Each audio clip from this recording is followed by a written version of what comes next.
Alors, finalement, on a la nouvelle liste de Marc Brice pour ce nouveau rassemblement de novembre dans le cadre des 2 dernières confrontations du Cameroun pour les éliminatoires pour la CAN 2025, pour laquelle les Lions indomptables sont d'ores et déjà qualifiés. Et Marc Brice a été très clair. L'objectif pour les 2 prochaines rencontres du Cameroun, comme toujours, c'est la gagne, c'est la victoire. Et donc, l'objectif, c'est de sortir premier de la poule.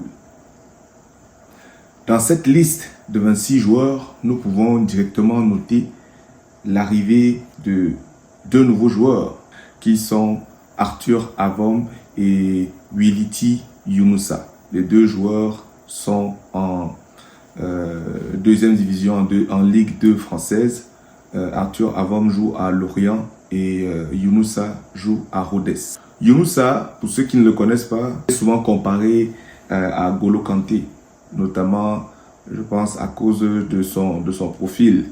Il a observé une forte progression ces dernières années. C'est un milieu défensif plutôt véloce et technique. Il a aussi des qualités de buteur. Pour cette saison avec Rodez, il compte déjà 13 titularisations en 13 matchs de Ligue 2 pour 1 but inscrit. Donc, c'est déjà très intéressant. Et Arthur Avom, c'est une petite pépite camerounaise puisque c'est un jeune joueur qui a 19 ans et qui est champion des Jeux de la francophonie en 2023 avec le Cameroun. Et donc, il a passé un cap cette saison avec Lorient puisque l'équipe lorientaise joue pas mal, beaucoup de matchs avec lui, si j'ai envie de dire, puisqu'il est assez titulaire. Il a joué déjà 11 matchs et il a distribué 4 passes décisives. Donc, je trouve que c'est déjà pas mal. Et donc, pour le reste, Marc Brice a fait du classique avec les retours néanmoins d'Ivan Neyou et de Darling Yongwa. On peut aussi parler du retour de Nkoudoué, parce que je pense que lors du dernier rassemblement, Nkoudou n'était pas là, si je ne me trompe pas. Et même s'il a souvent été sélectionné par Marc Brice, je ne pense pas qu'il a vraiment déjà eu du temps de jeu. Donc voilà, c'est une bonne chose que Nkoudou soit de retour, surtout qu'au courant des dernières semaines, il a plutôt eu des performances intéressantes en Arabie Saoudite.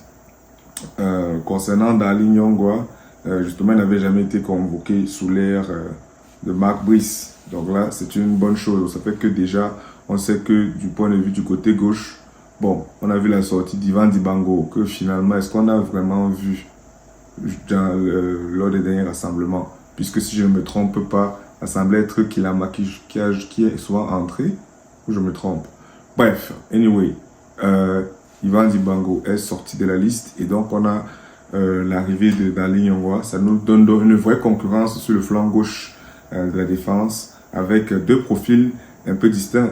Nous connaissons très bien, nous, Tolo, là-bas sur son côté du point de vue défensif et qui fait justement des efforts du point de vue offensif, mais on va s'accorder pour dire que ce n'est pas nécessairement le niveau, n'est-ce pas, du point de vue offensif qu'on pourrait attendre, le rendement du point de vue offensif qu'on pourrait attendre. Mais défensivement, je pense que nous est bien calé ça pour aller chercher nous du point de vue défensif en latéral gauche. Ça ne va pas être facile. Mais de l'autre côté, tu as Darling Yongwa qui n'est pas mal du point de vue défensif, mais qui a un profil offensif aussi très intéressant. On l'a vu, n'est-ce pas, sous l'ère Rigobertson, puisque notamment dans le match amical contre le Sénégal, si je ne me trompe pas, où il joue parce que je crois qu'il y a eu un problème de visage, je ne sais plus ce qui s'était passé. C'est là qu'on l'avait découvert et il nous avait agréablement tous surpris. Donc, bref, c'est une bonne chose et nous espérons que pour les 2 prochains matchs, nous allons voir des compositions avec justement ces joueurs qui ont été appelés pour les confrontations contre la Namibie et le Zimbabwe. Donc, s'il y a aussi une chose dont je pourrais parler dans cette liste, c'est justement aussi l'absence de Koundé Malone. Est-ce qu'on peut dire qu'il a finalement été victime de la première mi-temps du Cameroun face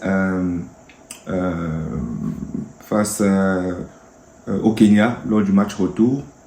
On pourrait dire que oui, parce que naturellement, je ne me rappelle même plus exactement du match. Je sais même plus trop qui était entré. Ah oui, c'est Boris Eno qui était entré.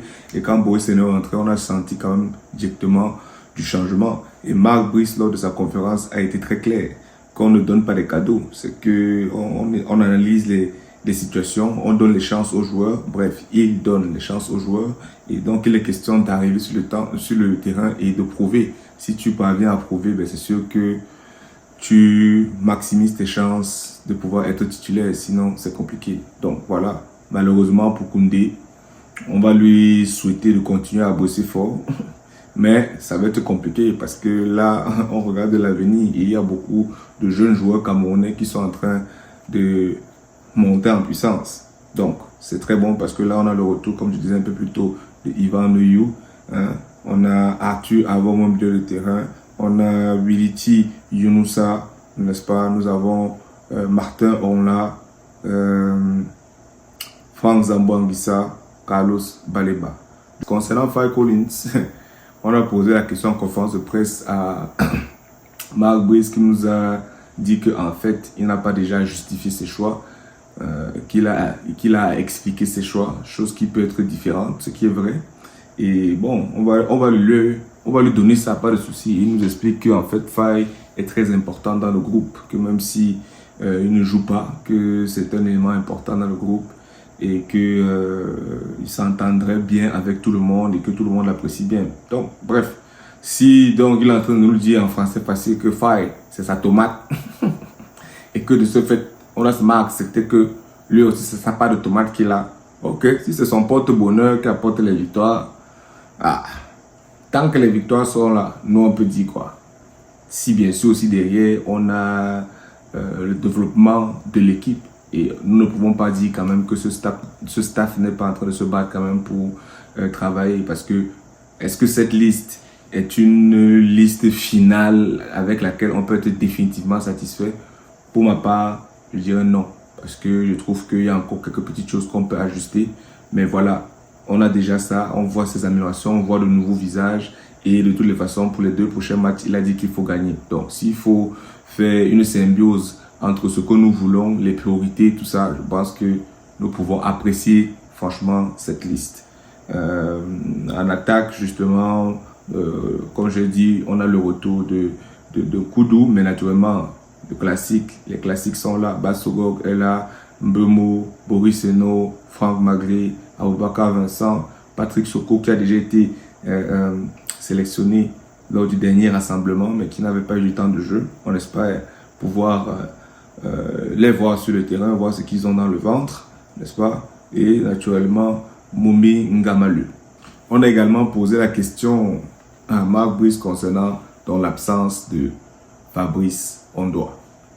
Et Marc Brice, comme pour Faye Collins, nous explique que grosso modo, c'est son choix et qu'il fait des choix et qu'il les assume. Moi, je résume ça comment j'ai compris, hein, qu'il assume ses choix, qu'il nous dit que Onana, n'est-ce pas, est une grande aide dans le groupe et dans l'intégration, ou du moins le développement, si je peux même dire ça comme ça, en mes mots, hein, n'est-ce pas, des autres gardiens dans la sélection, et que apparemment il serait même favorable au fait que les autres puissent avoir du temps de jeu lors des prochains matchs, ce qui est une bonne chose.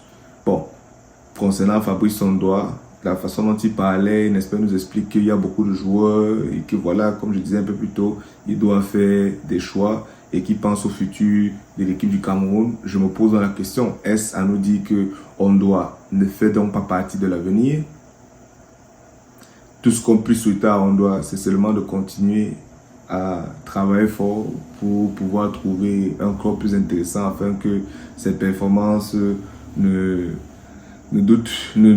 comment je dis ça, puisse influencer Marc Brice, sachant que bon, entre maintenant et la CAN, il y a encore du temps. Peut-être que il pourra avoir un petit basculement dans la liste des gardiens et peut-être qu'à un moment donné, on doit apparaître. On ne sait pas. En tout cas, le plus important, c'est la victoire. Au sujet de Dani Namasso, qu'est-ce qui se passe en fait, grosso modo? Eh bien, de ce que moi j'ai compris, parce qu'on a posé la question en conférence, eh bien, il semblerait bien que Marc Brice nous explique qu'il doit y avoir des discussions qui doivent avoir lieu. Je pense bien qu'il essaie de parler du point de vue peut-être des problèmes administratifs dont on nous parle, que différentes parties devraient se mettre sur la table. Peut-être que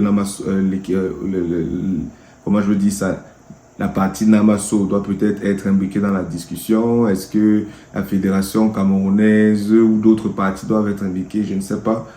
Mais en tout cas, ce qui est sûr, c'est que moi, de ce que je comprends, puisque on a parlé de Namasso en conférence, ça voudrait peut-être dire que Namasso aurait véritablement un intérêt à être là. Et il semblait même être déçu justement du fait que Namasso n'ait pas pu être là dans cette liste.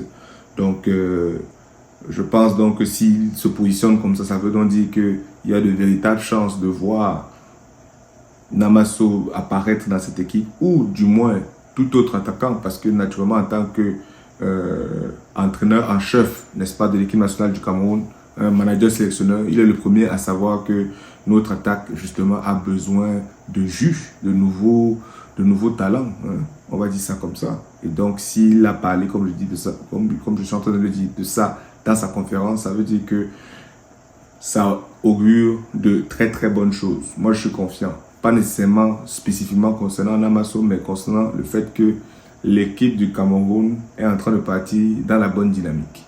Et moi, c'est ce qui me plaît. Donc voilà, ça fait à peu près le tour de cette nouvelle liste de Marc Brice. Qu'est-ce que vous en pensez? Est-ce que vous êtes satisfait de cette liste? Est-ce qu'il y a des noms que vous auriez vu voir? Et finalement, j'ai envie de dire, quels sont vos pronostics pour les 2 prochaines rencontres du Cameroun? On va jouer en Afrique du Sud, si je ne me trompe pas, contre la Namibie. Oui, contre la Namibie à l'extérieur. Et donc, on va jouer, je crois, quelques jours plus tard, au Cameroun contre le Zimbabwe. Quels sont vos pronostics? Et naturellement, n'oubliez pas de vous abonner, n'oubliez pas de t'abonner, de liker la vidéo si tu l'apprécies et de la partager massivement à d'autres supporters du football africain, des Lions indomptables du Cameroun, afin qu'ensemble, nous continuions à grandir et à donner la force à nos footballeurs. Si ce n'est pas déjà fait, n'oublie pas de regarder cette vidéo dans laquelle un acteur primordial, important du sport au Cameroun nous donne quelques pistes de solutions pour pouvoir définitivement impulser une dynamique qui va redonner la force au mouvement sportif camerounais. C'est ici, vas-y, tu peux la checker ici.